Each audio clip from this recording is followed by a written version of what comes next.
Welcome back to Footy A to Z. After a little bit of a break for end of year exams and assignments and everything, we're back and we are making more content like this podcast. Hello.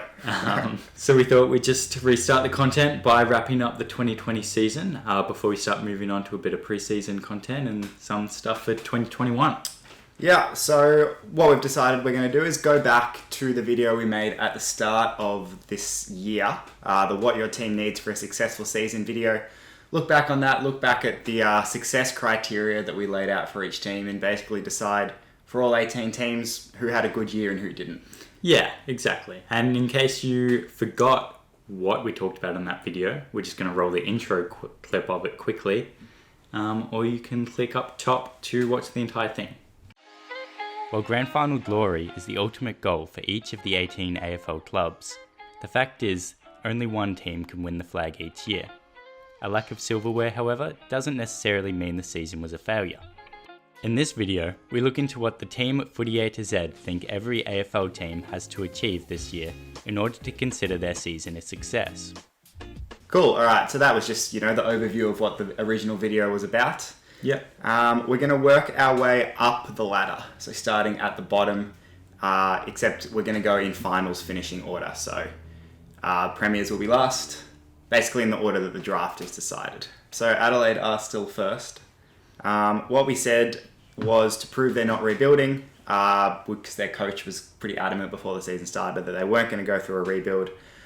We said to prove that they need to avoid the bottom four.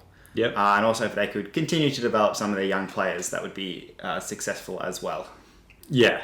And it's pretty resounding that they are rebuilding now. Their biggest upside is their young players. Yeah.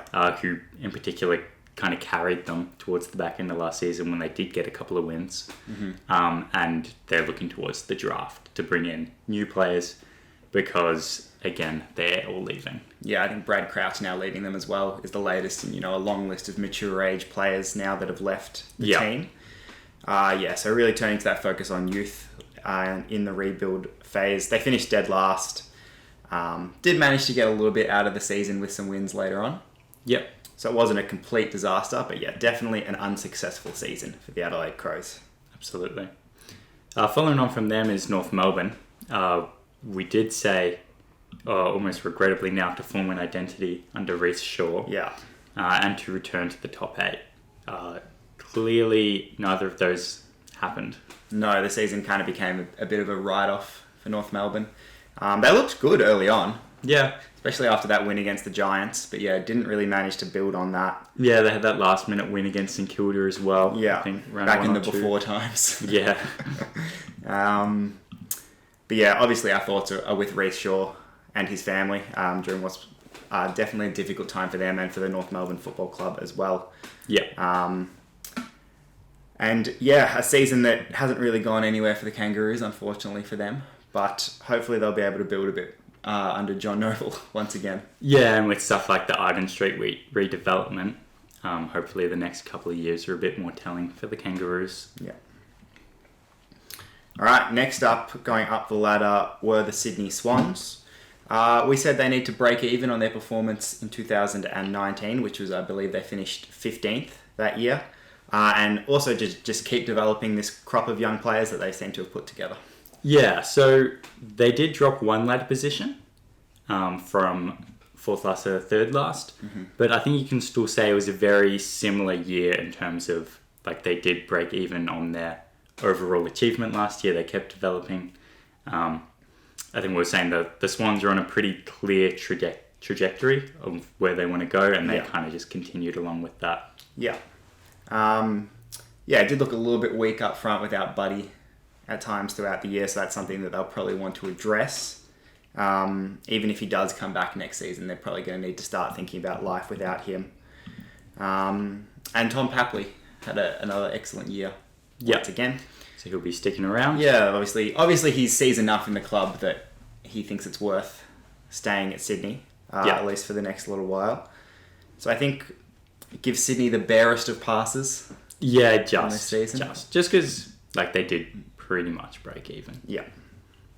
For the Hawks, we said make finals, ideally top 6. Mm-hmm. And that sure didn't happen. No, it did not. What was it? 2018 fourth. Yeah. Then Tom Mitchell gets injured, seemingly derailing last season, although, you wouldn't want to say it has that big an impact. A player like him, after the year he had before, potentially could. They slipped to 9th, narrowly missed out on finals. And looked like they only had upside coming into this year. Exactly. We talked about their inclusions, trying to figure out why we originally thought they were going to finish that high. Yeah, I think Mitchell coming back, we thought was going to give them quite a boost into a midfield where Warple was playing quite well without him. The players that were going to be around him were significantly better than when he was playing previously. So. And I think a lot of people, probably us included, dramatically overestimated the impact that John Patton was going to have. Yeah, who had a very stop-start season just due to little niggling injuries and stuff. And so hopefully he can get up and running next year. But pretty clear to say that then dropping down to 15th in 2020 was not a successful year for Hawthorn. No, very much a failed season for them. All right, this is one that I'm kind of looking forward to. The Gold Coast Suns.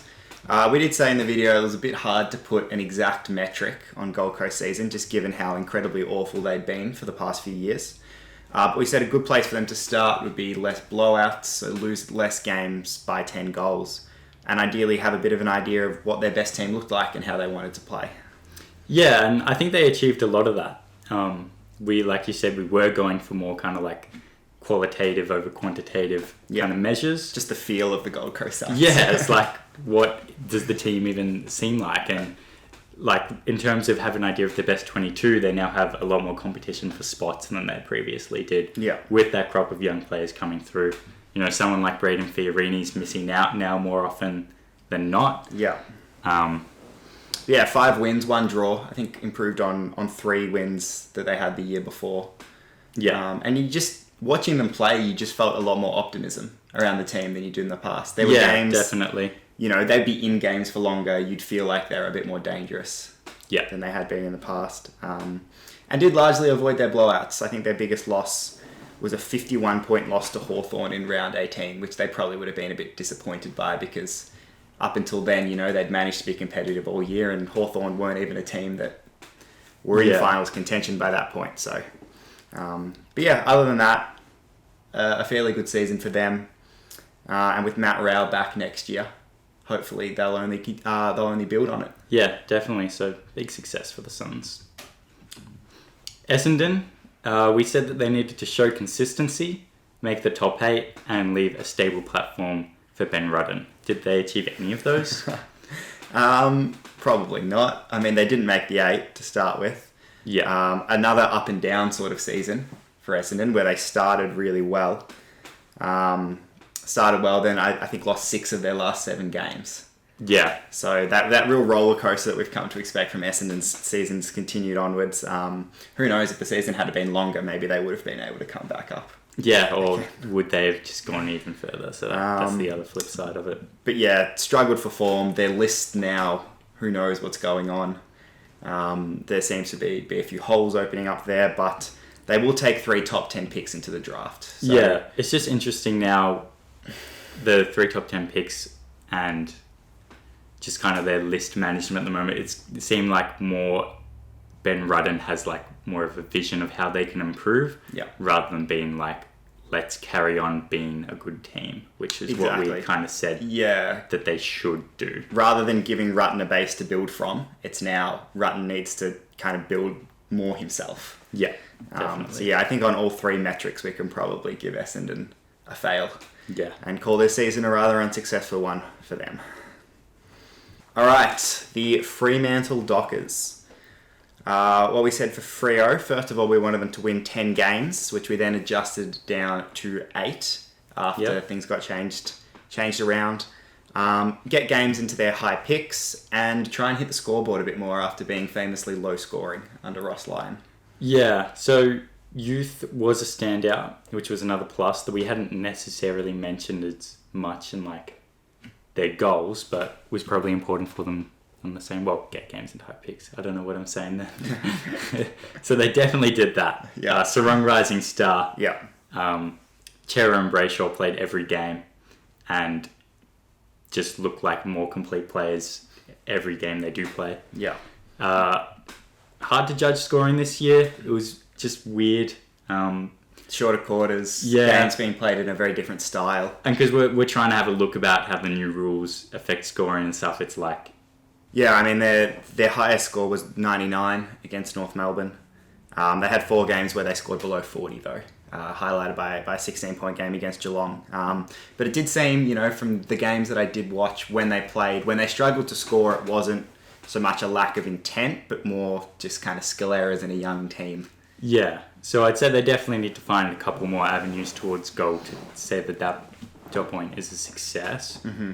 What do you think overall in terms of where they finished? I mean, it's really hard to say. We said 10 wins, adjusted that down to 8, which was 7.7 when you do the maths. So round that up to 8, and they won 7. Yeah. So I think if we're giving Sydney the barest of passes, we have to give Fremantle the barest of fails. Yeah. But yeah, not by much. Okay. Yeah. I think I agree with that as well. And even it's a fail by the metrics we set out, but their season definitely doesn't feel. No, it doesn't. It feels like there's a lot of upside to Fremantle out of this. Yeah. Right. Carlton, we said avoid blowouts, achieve 9 wins adjusted down to 7 with the short season. Mm-hmm. Avoid the bottom 4, and just show us some signs that there's something there. Yeah, so their largest loss was 31 points to Hawthorn, and they did manage to get a few big wins under their belt as well. Noticeably, their 52-point win over Sydney, I think, was their largest win. So I think the avoid blowouts metric, we definitely give them a tick for. And they won 7 games, exactly. Yeah. Which is what we said. They won 7 games. They avoided the bottom 4. And I don't know, in terms of showing signs, what do you think? We were a bit bullish about Carlton before the season started. I mean, they started pretty well. Like, they played a terrible first quarter against Richmond, but showed promise after that when Jack Martin pretty much dragged them back into the game. Yeah.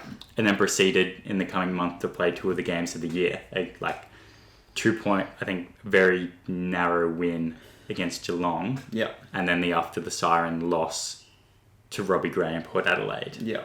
So it looked like they could have been anywhere against, 3 of the top 4 teams for the year. Yeah. That being said, that Geelong game was the only top 8 team they beat all year. Mm-hmm. So there's been a little bit of a shift in that at least they're beating most of the teams that you would think they should. Yeah, there's less of those, Carlton losses. Yeah, but there's a lot to be said for how they're performing against the better teams. Shows they weren't quite up to the standard this year. Yeah. But I think, to bring it back to those metrics that we laid out in our video before the season started, I'd say, they ticked all those boxes. Yeah, I think maybe we get a little bit harsh on them because, we look back at the video we made, were they the next Brisbane last year? No, they weren't. Were they successful overall? So, yes, I think they were. All right, a tick for Carlton this season. There you go, Terry. The Giants, after their really out of nowhere performance in 2019, we said a successful season to them was, not to have a hangover from that and to make the grand final again. Yeah, really avoid that Adelaide type 2018. And to be honest, that's kind of the season they had. Yeah, pretty much. No doubt about it. They fell apart pretty. We said they would only get better as players returned. Mm-hmm. And one of them being Cornelia, and he just never really got up and running in the way that people thought he would. Definitely not the player that he has shown us that he can be. Maybe part of that is just being out for such an extended period of time with a very significant injury. Yeah. They finished 10th with a losing record and they went 8 and 9, but there were a lot of periods through the season where they just weren't playing with any conviction. They didn't look like, the purposeful attacking side that we'd come to see over the last couple of years. I think Toby Green being in and out, he kind of very much embodied the kind of aggressive style that the Giants had adopted in 2019. Yeah. so maybe missing him a little bit at times. I think when he did play, they beat Richmond as well during the year, but in that kind of injury-ridden period as well. Yeah. They also are probably only going to get worse next year. Yeah, well, losing Cameron. And Zach Williams too. Yeah. Will both be big blows for them. That's another one to watch. It'll be interesting what we say this year. They do still, I mean, it's remarkable, but they do still have young players coming through that list. Yeah. So if they can improve from within, there's still potential for them, I think. Yeah, and it does seem like the Giants lose players every year. And still manage to stay fairly competitive. So we'll keep an eye on that. For Melbourne, we said erase the memory of last year. 11 wins adjusted to 9. And if they don't make finals, they must narrowly miss out. Which was almost exactly what happened. Yeah, more or less. A slow start, I think, almost made them think, oh no, it's 2019 all over again. Yeah, they were not looking all that great early on, but they did manage to find their feet. They won 9 games exactly, so that ticks that box just barely, and they finished 9th, so just missing out. And well, you never want to finish 9th. I think it was almost a respectable 9th this year for Melbourne. Yeah, definitely. Narrowly missed out by half a game. But it did almost take Christian Petrarca just to put the team on his back until everyone else started playing well. Yes. And I think once Max Gawn was playing well again, once he found some form, they looked like a much different team. Yeah, so played in all of it too. They definitely would want to be a more balanced side, I think, moving forward to get themselves back up the ladder. Yeah, and Ben Brown might help straighten up that midfield a bit and give them, just something else to kick to up forward. Yeah, but we are, I think, giving Melbourne a pass on this season. Another one where they've just scraped into a pass.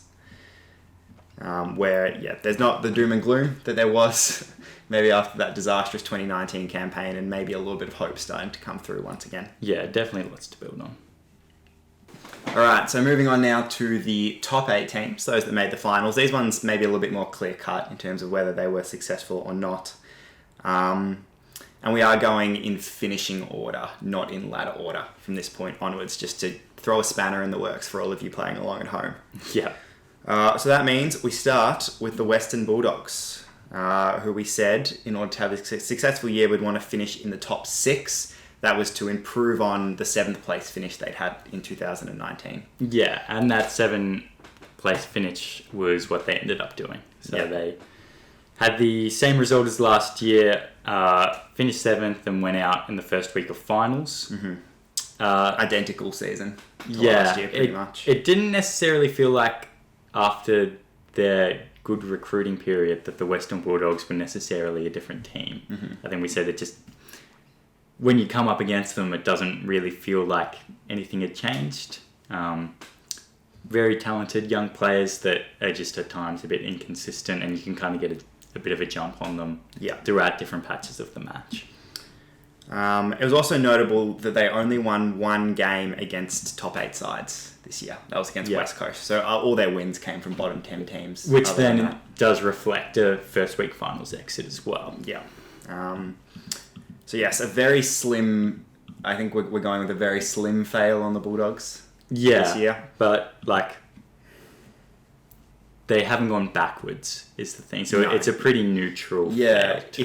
I think if any team had a neutral season this year, it was the Western Bulldogs. Yeah. And if there was a year to have a neutral season, maybe it was this year. Yeah, just start again, or go again. West Coast, we were pretty clear. We just said improve on last year and make a preliminary final, especially after recruiting Tim Kelly as well. I think the goal is you've got to be a top 4 side after you give away 2 first-round picks for a player like that. Yeah, and I mean, given how they've performed over the last few years and given the list that they have, I'd say you'd call this a very unsuccessful season for the West Coast Eagles. They didn't make the prelim. They finished 5th. They got bundled out by Collingwood in the first week of the finals, and they just never really looked that consistent. I mean, there was that patch through the middle of the year when they went back to Perth, and they managed to string, I think, 8 wins in a row together. Yeah. But after that, once they left Perth again, they yo-yoed up and down. And yeah, they finished 5th, but never really looked like they could be a top 4 team, especially in the second half of the season. Yeah, they had like a very choppy season. Like lots of teams were moving around a lot more than them. Yeah. Could, maybe at least settle into the rhythm of, you're not going to be, in one place at any one time, but just like the constantly go back and forth for extended periods for West Coast maybe just meant that they were always stalling a little bit at times. But, it just depends how much you make out of the whole hub life scenario. And, the players and staff seem to say that it's not an excuse. So, I guess you can't really make that argument for them from that perspective. No. All right, next up we have Collingwood. This one feels a little bit harsh to judge them, the way we did. But we did say before the season, clean slate, anything but a flag would feel like a missed opportunity, given that they've been thereabouts the last few years. Yeah, well, losing the grand final and then losing the prelim by less than a goal, you'd think you just have to keep backing up those kinds of efforts with the list that they have. Yeah. Obviously, it was a very tumultuous season for Collingwood. Yeah, Jeremy Howe going down is he's so important to the way that their zone, which is arguably their greatest strength, structures up. Yeah, and gives them a lot of drive from behind the ball. There were issues, with Steele Sidebottom and Jordan De Goey during the year. Yeah. That meant the side couldn't really get settled either as well. They did, I think, kind of redeem their season somewhat with that win against West Coast. Yeah. That away final, which for me was probably the best game of the season, just from, a pure spectacle. It was fantastic to watch. I was watching it with a couple of Collingwood supporters in the room with me, so that, of course, raised the stakes a little bit higher. Somewhat redeemed their season with that, but then they pretty much undid it all again with that woeful performance against Geelong the next week. Pretty much. It's a harsh one. It's a harsh year to judge Collingwood, I think, too strictly, but we're going to have to say, I think, an unsuccessful season for them nonetheless. Yeah, no doubt about it. St Kilda, we said that pretty much the amount of noise that was being created, and we live in a very St Kilda dominated area. Yeah. That it would basically just be embarrassing if they weren't in the discussion for finals. Yeah. So that being said, we pretty much said a top 10 spot would do. We gave them a bit of leniency because of their first year coach, or first and a bit. Time for new players to settle as well. Yeah. But yeah, I think they well and truly smashed that. They finished 6th and won a final. Yeah, well, there you go. Very good year for the Saints. Really showed that they have, made a good jump at the ladder and have a lot of upside for future years to come. So I think what will give their fans even more hope, I think, even though they did lose that final, the semi-final against Richmond, they did beat both Richmond and Port Adelaide during the season as well. That's true. So I think there's signs there that their best footy can be competitive with anyone. Yeah, and were arguably undone by some inaccurate kicking against Richmond, which seemed to be an area they resolved after struggling with. So definitely a success for the Saints. Yeah. And very excited to see where they go next year. Yeah. All right, the Brisbane Lions. This one's another one where it's interesting if you look at it from the lens of before the season versus the lens of after the season. But before the season, we said they needed to consolidate their rise up the ladder last year, finish in the top 8 once again, and this time win one final, just to give their group some confidence. Yeah, which they exactly did. They went 14-3 for the year, missed out on first place by percentage. By what we had said, it's extremely clear that they had a successful season. You know, this is only their second season after being at the bottom of the ladder for so many years, and they well and truly backed it up. Beating Richmond at home was huge for the club.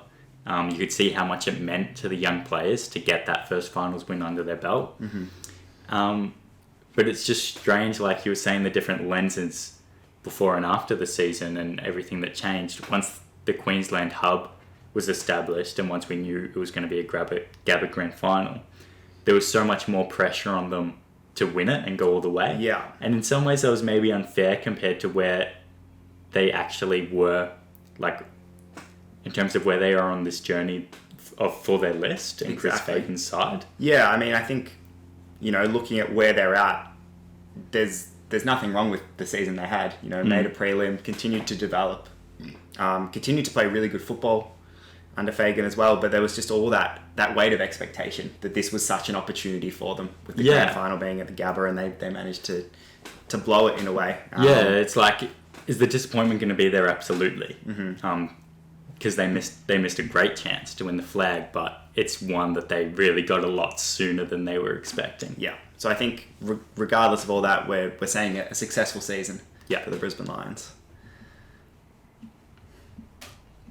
Port Adelaide, we said win a final and give the fans something to cheer about for their 150th year. Just a little bit to celebrate, and that would be enough to keep Ken safe, because it was finals or bust was the line for Ken Hinkley. Yeah, and they did exactly that in the most overachieving way possible, I think, in which you could say make the finals and win one. They finished first. They won one final. Yeah, they did no more than what we asked of them on paper, but had an amazing year. Yeah, we were thinking maybe in that 5th to 8th conversation. Yeah, that they would, ride the hype and win an elimination final and then maybe just go down to a better side. But in the end, it was the opposite in the qualifier. And they do look to be going nowhere in the coming years. I think you'd say their list has only strengthened. Once again now, finals experience into players like Dersma and Rosie. Yeah, they'll only get better. So a big tick for Port Adelaide. And the inclusion of Orazio Fantasia as well. It will be very interesting to watch how he fits into that forward line. Yeah. All right, coming into the final two now. Geelong. The metric we set for their successful season was, after a string of prelim losses, simply to make the grand final. Yeah, it was kind of like everyone says that you're going to slide, prove that you're not, and get the monkey off the back by winning that prelim. They achieved it with a top 4 finish, and at the end of the day, Chris Scott kind of just acknowledged post the grand final that they would just beat them by a better side on the day. Yeah. Interesting trade period for them as well, which we might talk about a little bit later on. Yeah, just their constant mature age recruiting. It's well and truly a trend now. So. But they should be hoping, I think, to make the grand final again next year. Yeah, it'd have to be a repeater. Despite that heartbreaking loss, we'd also, I'd say, Geelong had a successful year. Yeah. And the Tykes, to finish it off, we said win the grand final, and that's okay.